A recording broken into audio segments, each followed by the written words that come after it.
Right, welcome everybody. Another episode for the KLUB podcast. So here I am again with Khairul. He's here on the second episode when we talk about politics, and he's one of my friend Haziq. He's one of my friend that I think the only friend that knows much more than anyone else in domestic international affairs. I mean, it's not like you know it all, but the technicality that you provide when we talk offline, right? Maybe that's overstatement. It's not overstatement for me because you followed the whatever happens. I remember when the special military operation happens in Russia, and no one gave me that kind of insight. No one ever give me that kind of insight, and it was like fascinating me. So we have two great gentlemen here. Khairul, want to say something? Not yet.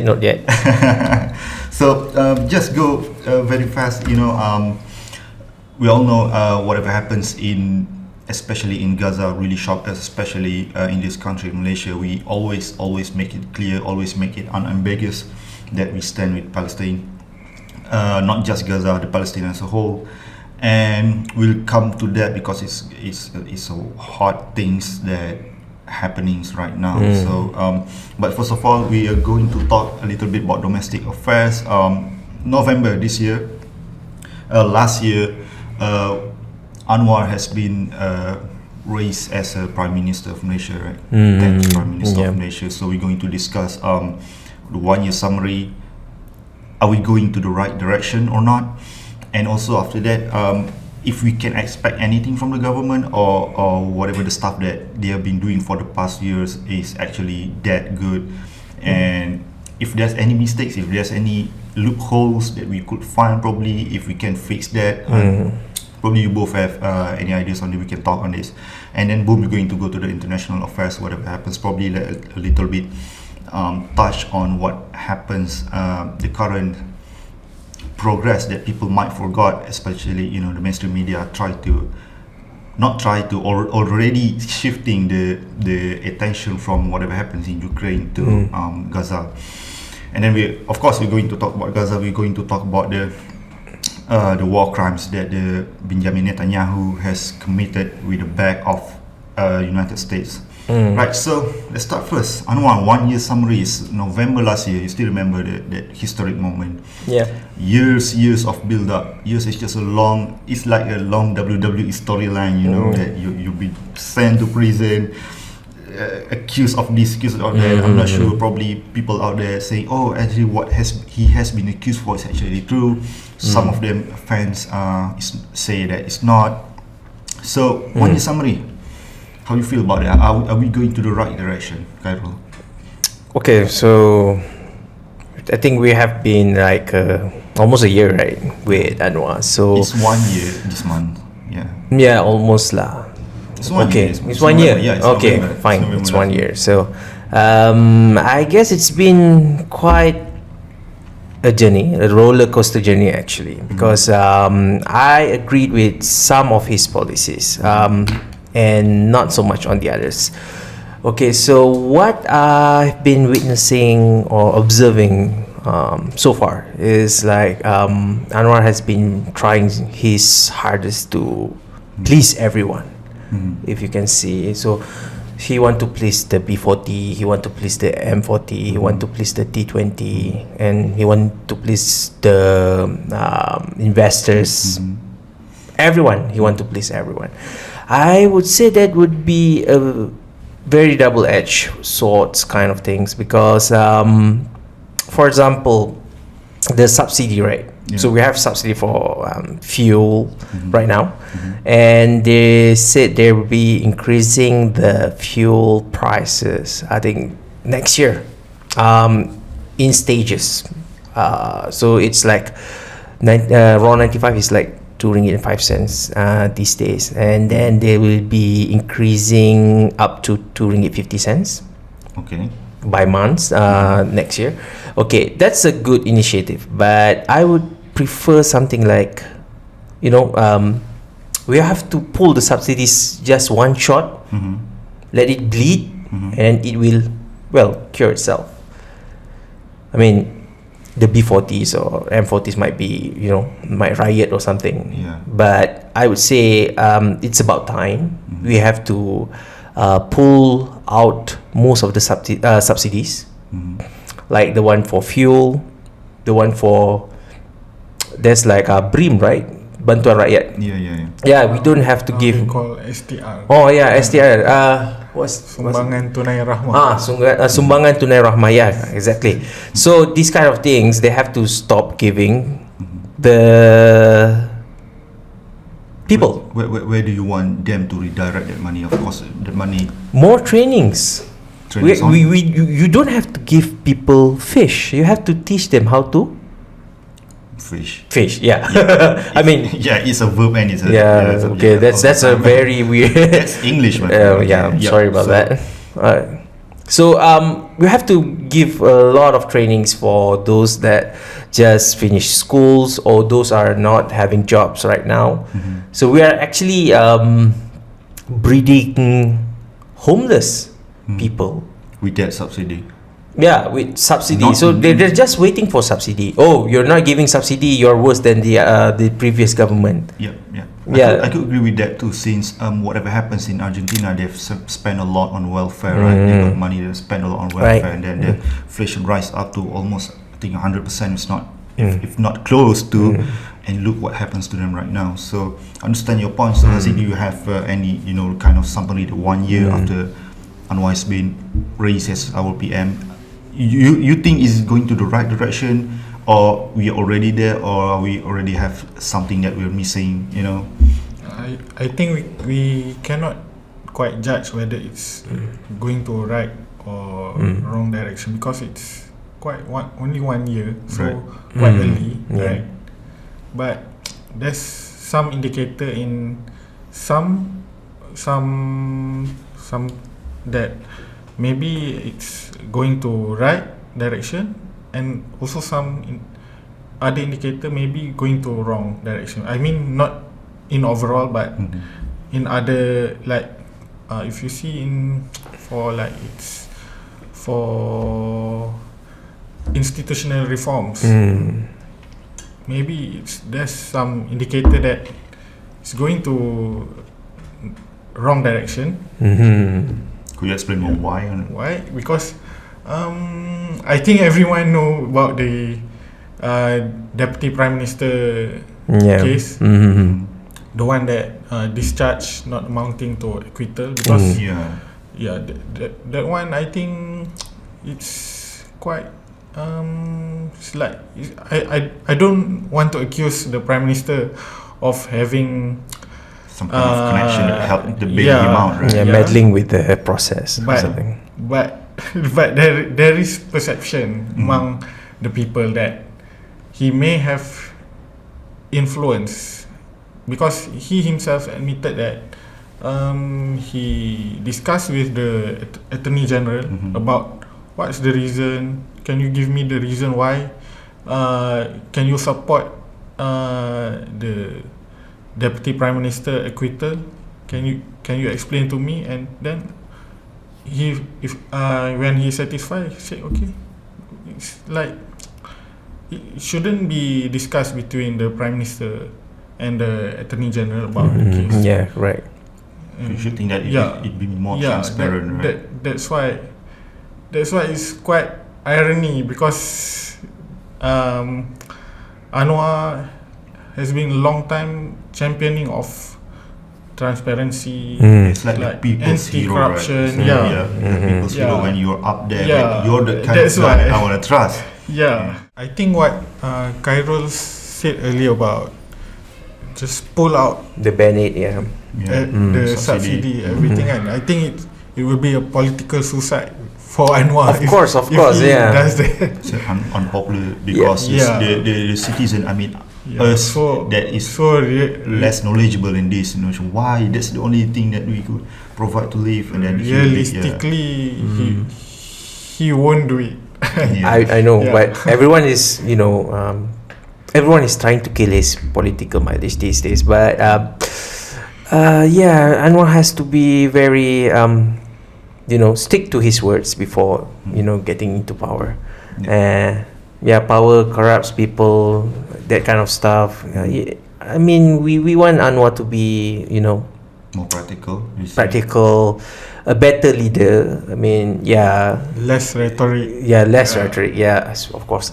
But what I've seen these days is just for popularity and just political mileage lah. Right. So previously you said on our second episode that you said Anwar need a good people around him, right? So of course also we talk about economic. Not sure if I have the right overview on it, but as of now, the one data that I pulled is the annual inflation rate in Malaysia as of now stood at 2% in August 2023. So with that, and also with the when we discussed previously about surprisingly that the party that I have done a good job, a better job was AAP with whatever Anthony Locke did with the topple the monopoly of touch and go, the renewal of JPG license and stuff. It's so much better these days. This is the things that we look at it and was like, okay, this is like the Malaysian are going to that way. That it's good, but you have to be impressed with that, right? So if there's any other than that, the flip side of that, is there any criticism on whatever you think that Anwar should done better? I'm not saying that it was his mistake and then we left it at that. Should have done better. I would say, as a regular citizen, a more controlled on our grocery prices. I mean, what's the name of the department? But KPDNH. Yes, KPDNH. So KPDNKK. Domestic trade. Domestic trade. Yeah, they have to be very efficient with their job. I mean, if you have heard about the rice crisis, right? So we know somebody hide all the rice in one of the states in Malaysia. So there are so many deep state right now, deep state problems, even within the government itself. So we have like supporters from other parties trying to sabotage the current government. I'm not sure. So I mean, it's politics. Everything is fair in politics, I would say. But we the citizens are the one suffering right now. So it needs to, Anwar has to do something about this. I mean, the price of everything is soaring up, and the weird thing is when the price goes down, all the food vendors doesn't decrease their price, which is very weird. I think, to be fair, in defense of him, that's been happening since even before his time. Nothing goes down in Malaysia except rain. And hope.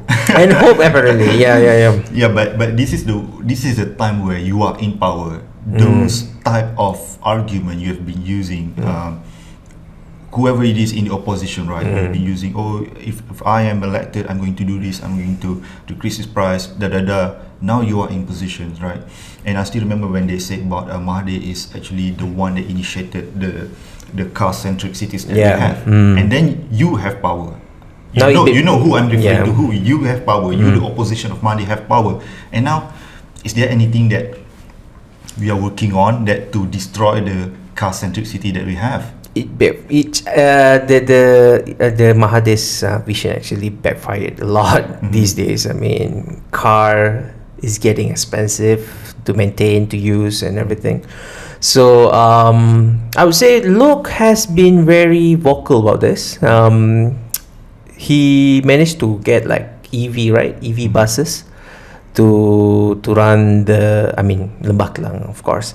So this is a good initiative, but again, their focus is way off from the target, because if you're focusing too much on Lembah Kelang, okay, so just Lembah Kelang would be so prosperous and everything. How about the other states?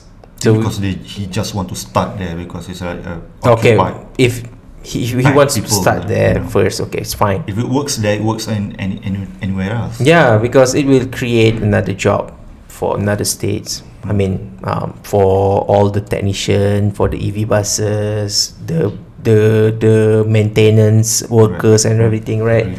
So it will create jobs for even like Kelantan, I would say. So another thing Anwar should focus on is to divert all the focuses from the main city like Lembah Kelang to other states like maybe Perak. There's a lot of natural resources there. Negeri Sembilan is it's quite south already, almost too close to Lembah Kelang already. Seremban is packed too. Seremban is packed. Maybe Johor is okay. Pahang, we have Penang is okay. Kedah maybe. So we have to remove this kind of sentiment that we cannot help Pembangkang's negeri, Pembangkang state. Opposition state. So you want to be popular, okay, fine. But in the end we want the best for Malaysia, right? So move to you. Do you see anything else that we could fix? I mean, they could fix as a government because they have the power right now, right? So the next election, grand election will be on another 4 years, I guess. So what you think that they're going to do as of now? That okay, we need to fix this. If you ask me, I think it's not only me, but even some of the backbenchers, the government member of parliaments, they also suggested Anwar to appoint a second finance minister actually to assist him. Like during the state election campaigning, right, we saw that Anwar is busy campaigning. So I don't know whether, because some people say when is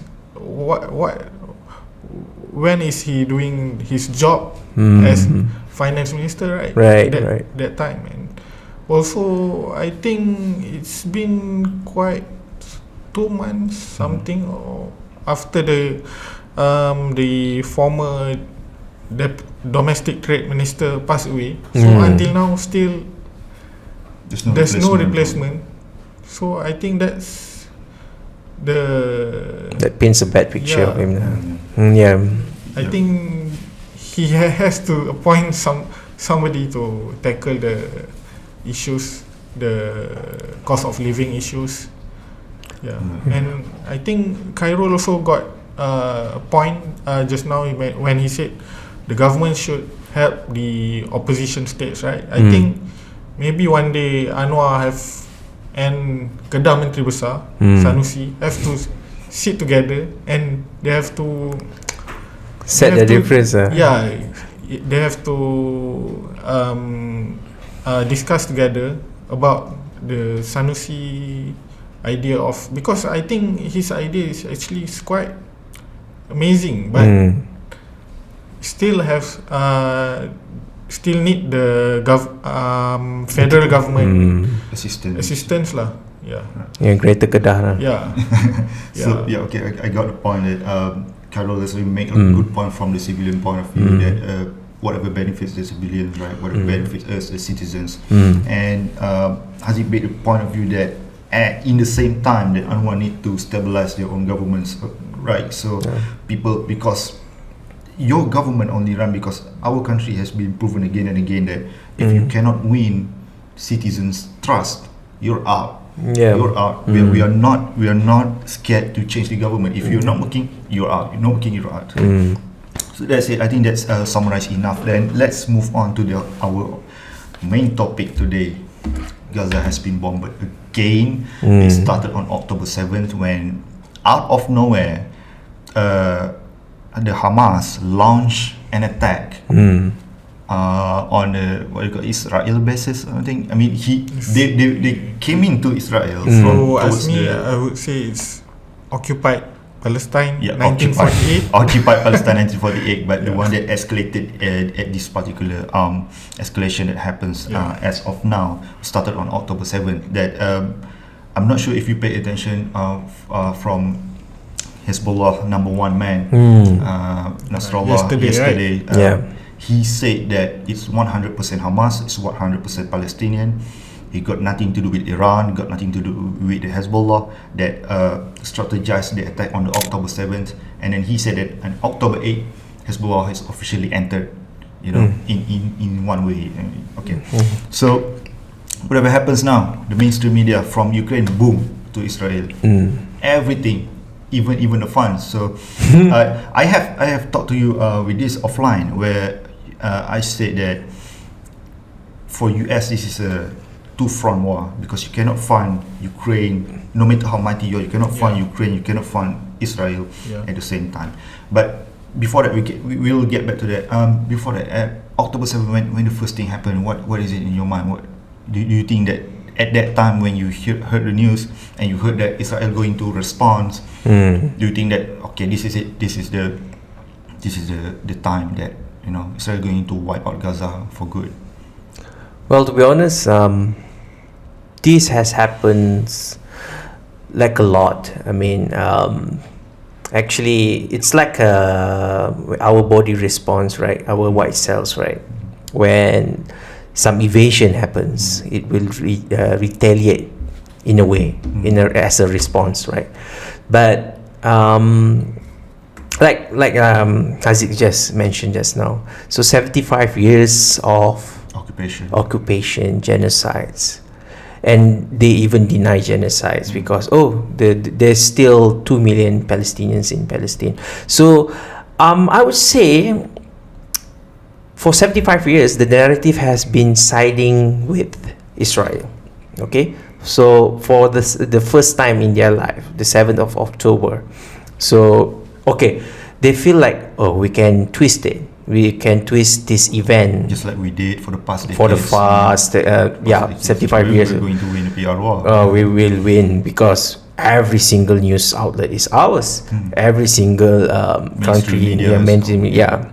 But they forgot about something because they didn't calculate that people have their own, they woke, right? Everyone is woke these days, so they think that we can just half-ass lying to the media and we will get through this. No, this time it's not like that, because we have TikTok these days. TikTok is a very fast growing, and even fast news will travel like in a matter of seconds, right? So forgot to mention X as well. X is, well, no, if you get into the right medium, if you get into the right field, the right community, I think you can get the info fast, because the thing that you're doing, because TikTok is a video based platform, right? Twitter is text based platform. So if Hassan Nasrallah make a statement out there, which platform that comes first? The text comes first. Yeah, of course. So it based on the video. For the news, legit news, of course, we have to check the Twitter. X. But I've seen like X these days has been very neutral. I guess it's okay to use X. Instead of using Facebook, of course, you have that censorship and everything. Instagram as well. I don't really go on with Mark, In this particular type, Elon is everything you can say about him. And Elon is opportunity. What's the word? He's an opportunist. So he will side wherever he can make money, whichever side that may be. But he gives us a good platform to, you are Israel side, boom, you can use X. Okay, you are Palestinian side, you can use X. So Haziq, what's your thought about this when that happens and you see now the escalation? I don't know if the US has sent the naval, whatever, how many it is, and the Russian has sent its MiG-29 patrolling the Black Sea with the hypersonics, and everything is like focused on Gaza. I think it's just like we are one moment away from World War III. But what do you think about it? I think it's an overstatement to say it's going to lead to World War III, because I don't think Iran will involve directly in this war. They don't have the balls.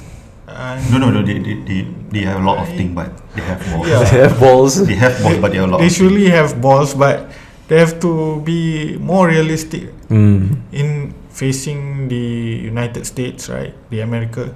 Like Iran key allies, Russia also is having another war in Ukraine. So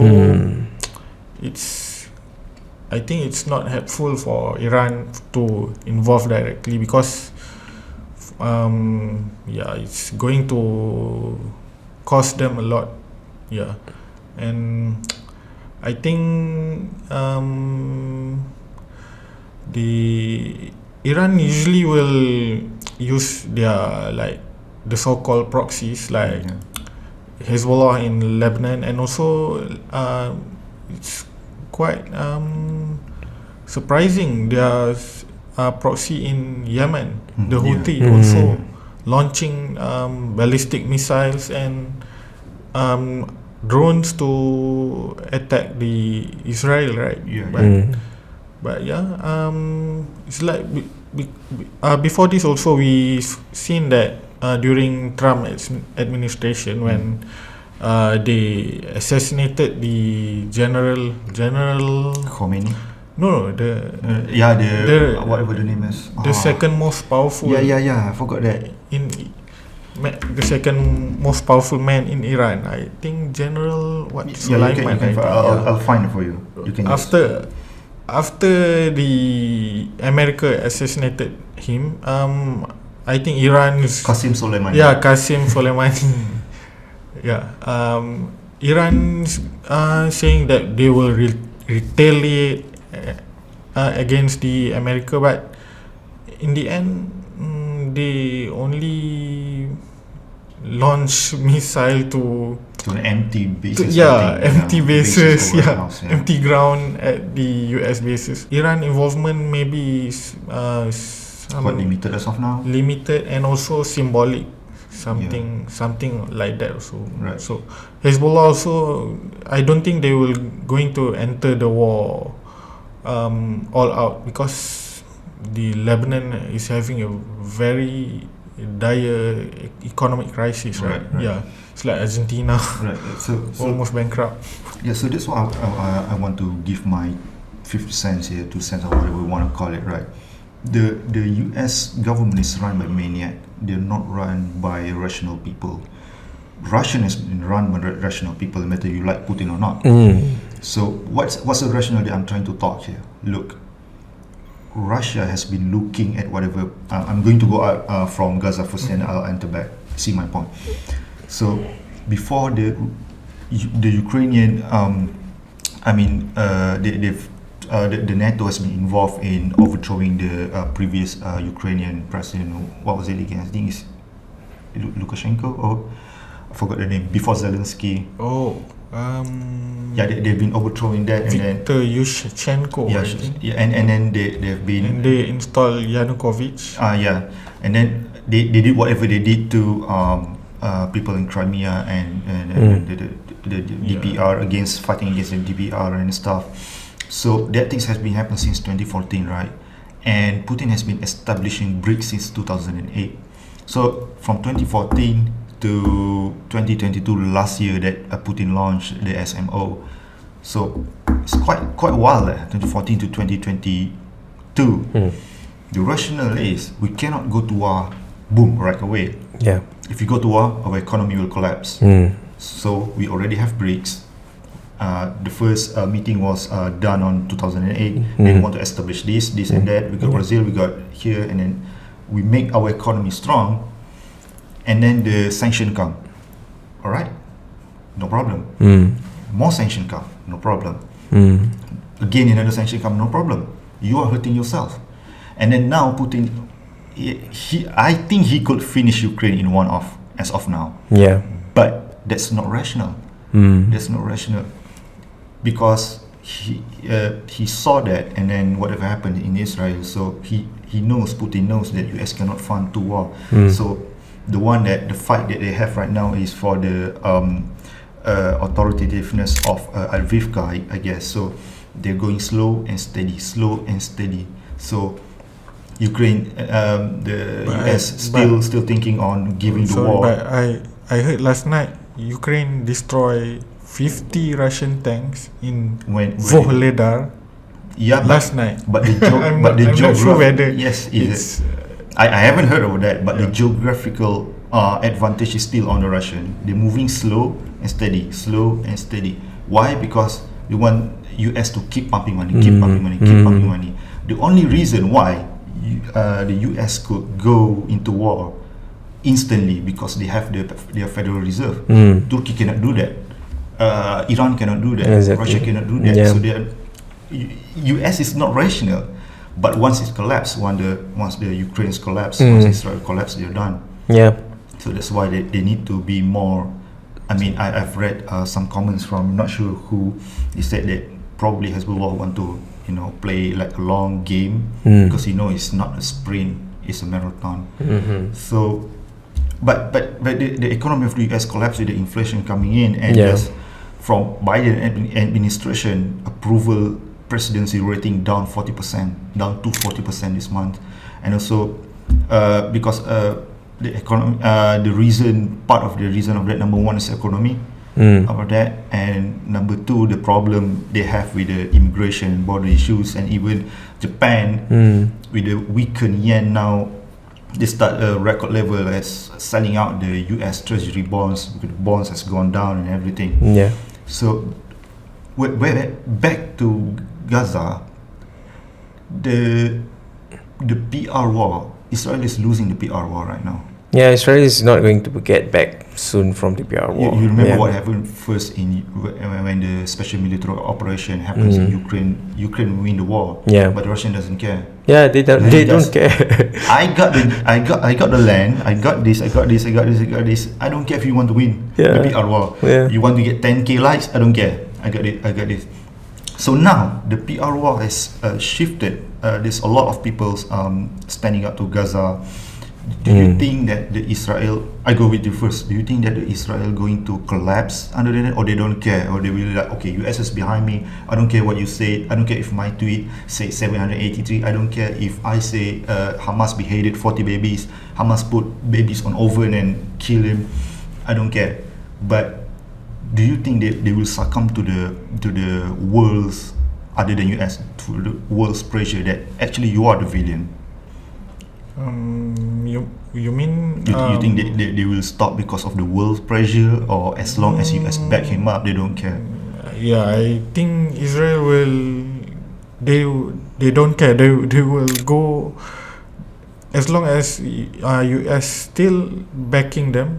They will keep bombarding Gaza, besieging Gaza.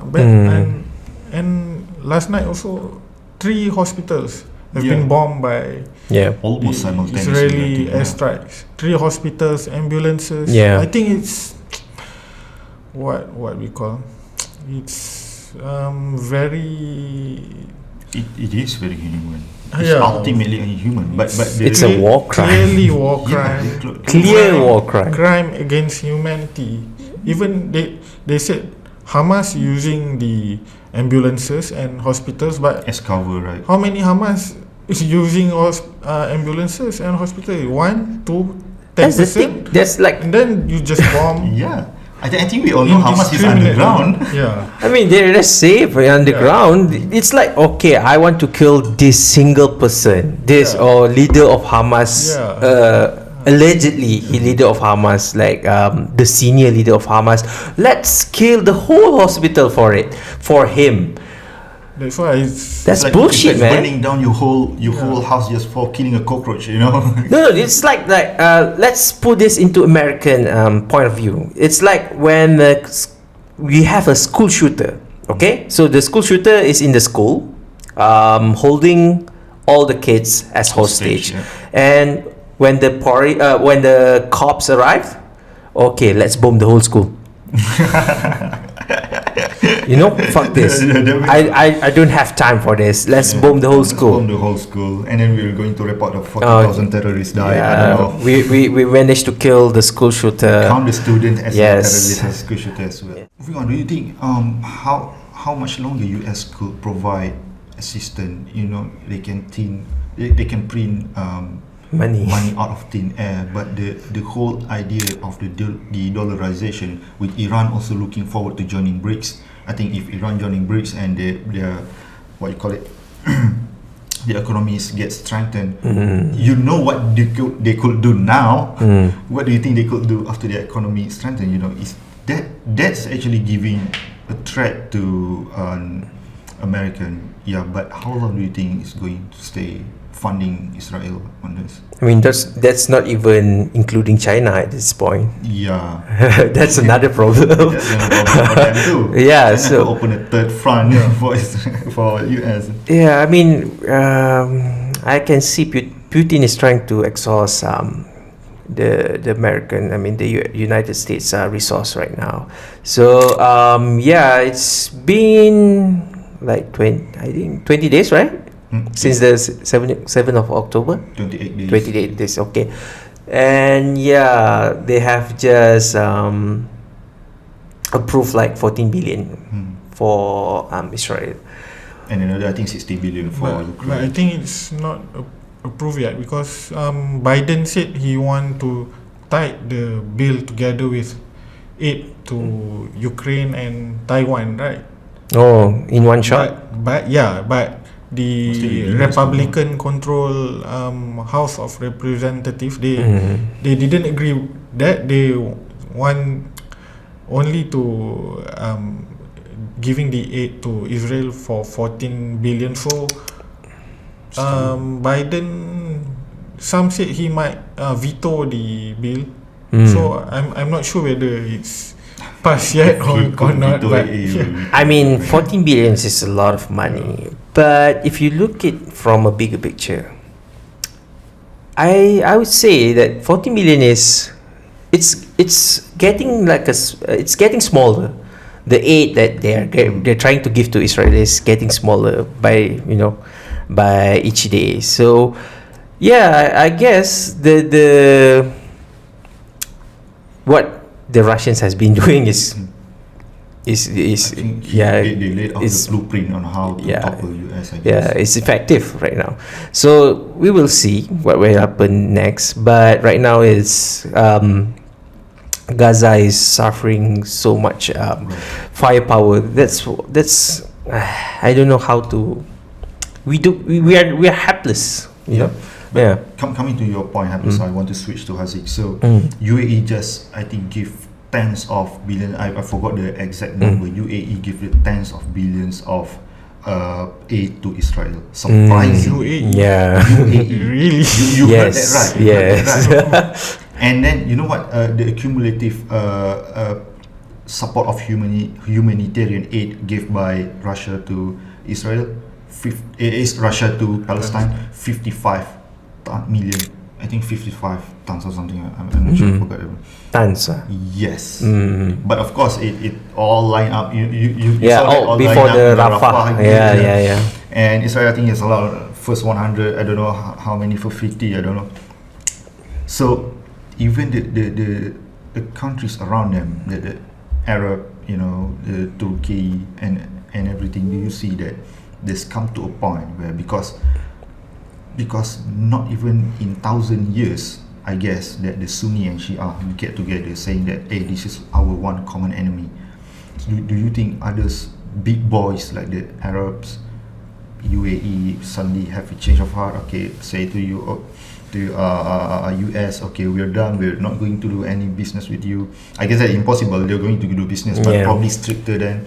Do you see that happens in the future, and just to help Gaza out of this? Actually, I'm not surprised UAE have such relationship with Israel since they have diplomatic relations, right? The normalization.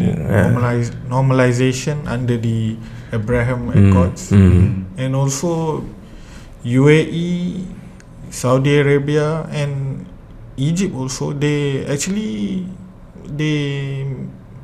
kind of I don't say hate, but they mistrust the Hamas brand because Hamas is like representing political Islam.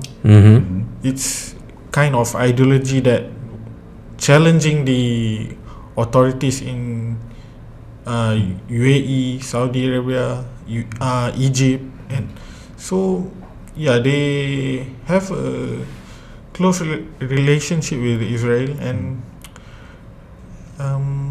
I think maybe some Muslim or Muslim country outside the Middle East maybe have to step up the.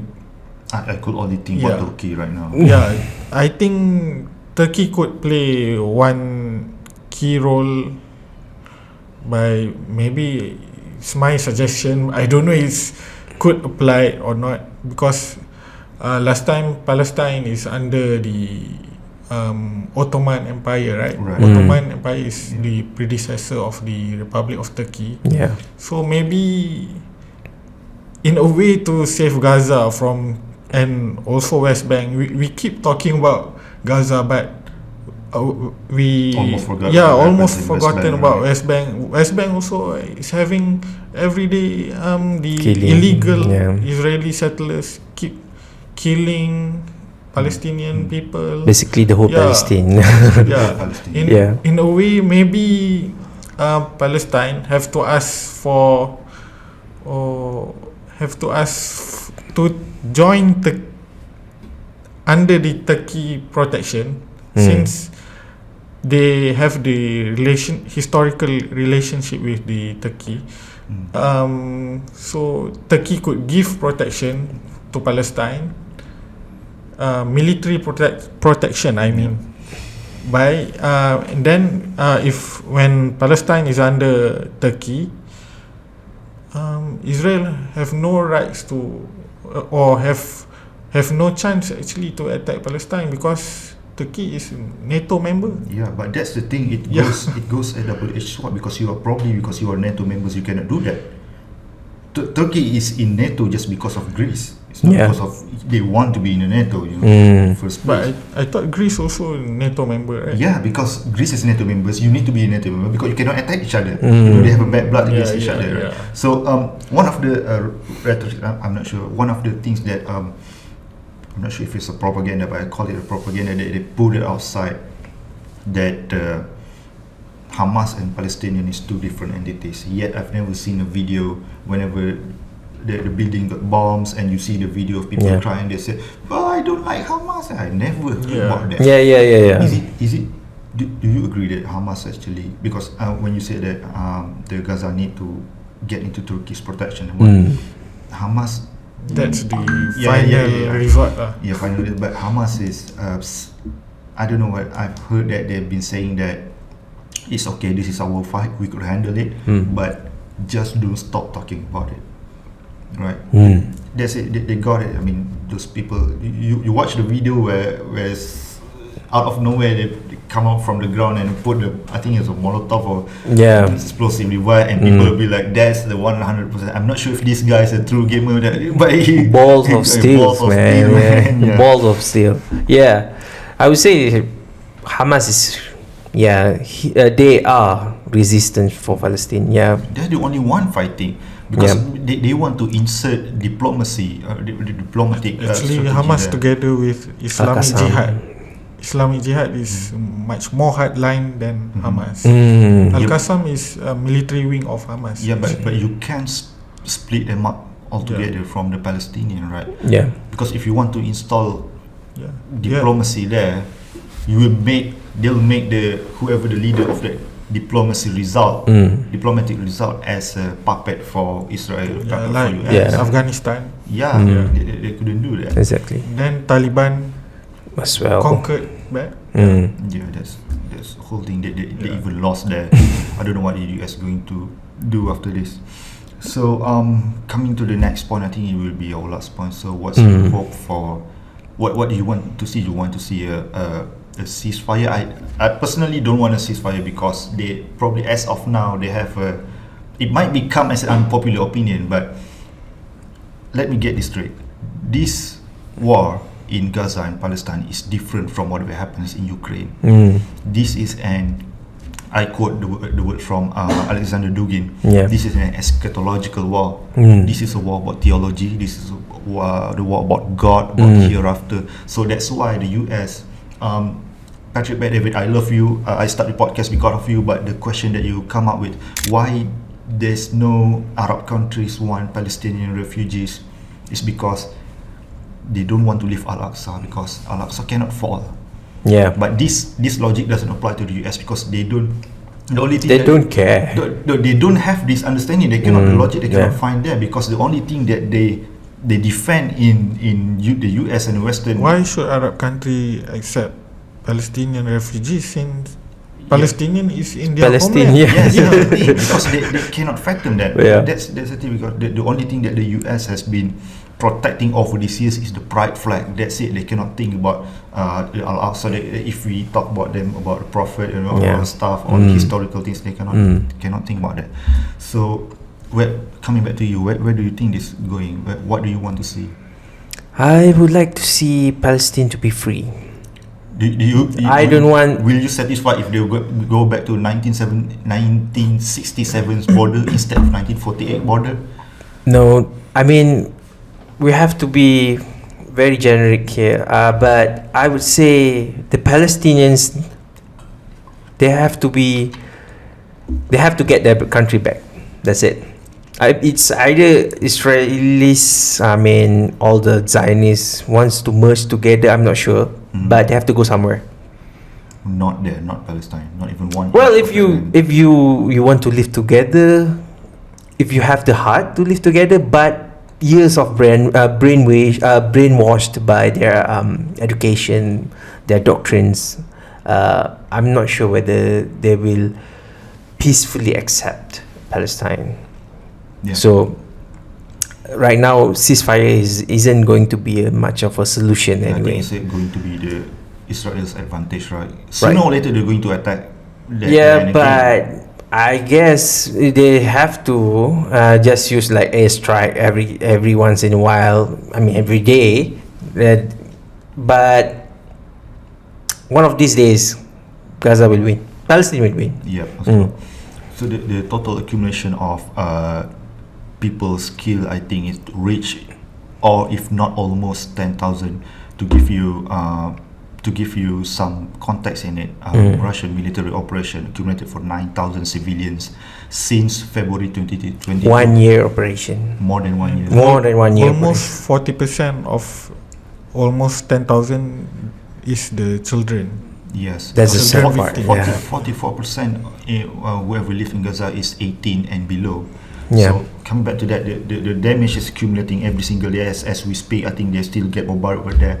So what do you want to see? Do you want to see more of a political approach, or do you want to see more of a military approach, or you have any other idea of yours? What do you want to see evolve in for the next 2-3 months? You want a ceasefire? You want a 100% Gaza win? If you ask me, like I just said about the Turkey, what Turkey can play that. But I that's also is not. I don't think Turkey will going to because it's quite risky for them to do that. But if you ask me, the viable solution of this conflict is one-state solution. Actually, it's not two-state solution, because two-state solution actually is a smoke screen for Israel to keep land grabbing Palestinian land, especially in West Bank, and keep expanding their settlements. And actually Iran also, I heard their foreign minister interview with NBC something, US mainstream media. He said Iran actually supported a referendum in historical Palestine land, comprising all what they call the occupied Palestine and also the West Bank and Gaza, to referendum of all the people whether they want a one-state solution or two-state solution. But I think it's one-state solution. They must have political will to implement the one-state solution, because two-state solution is not viable anymore. And the Palestinian Authority it's like the PLO, you mean? PLO is the political umbrella of Mahmoud Abbas is one of the PLO. We've been Mahmoud Abbas is meeting left and right, but the nothing happens. president of Palestinian Authority. Is like they have some autonomy, but it's not a real sovereignty. It's like it's under the Israeli subjugation. So no point having a two-state solution. But every day Israel keeps bombarding you, making night raids in West Bank, keep arresting even children, So I think we have to explore one state solution. Yeah. Right, so I think we come to the end of the podcast. So whatever happens, we make 100% clear. I mean, at least me and everyone in my room, everyone in this room and the Club Podcast, we stand with Israel 120%. You stand with Palestine, man. Oh no! Sorry, I always have the word hate Zionists. Sorry, yeah, we have the Zionists. We stand 120% with Palestine. Sorry. Israel. I'll put that too. But you can be an anti-Semite, man. But who anti-Semite? Who cares as of the now? Palestinian Semite. That is, that's a thing that I think we could extend to another 30 minutes of conversation, because it cannot. We're in the end game now. We're in the end game now. You sure? Well, possibly. So see you in afterlife then. Alright, so everything is cool. So thank you for your time. Okay, it's going to be a heavy topic for your second time. You're the first guest that make a second appearance. Probably you're looking for the third. I'm not sure if it's in the future. Yeah. So Haziq, thank you again for coming in. Such a great insight from. Thanks for having me. Yep. So for the domestic and international affairs. So if anything, stay tuned from the next episode. If anything, just like and subscribe. TikTok. Bye. Thank you.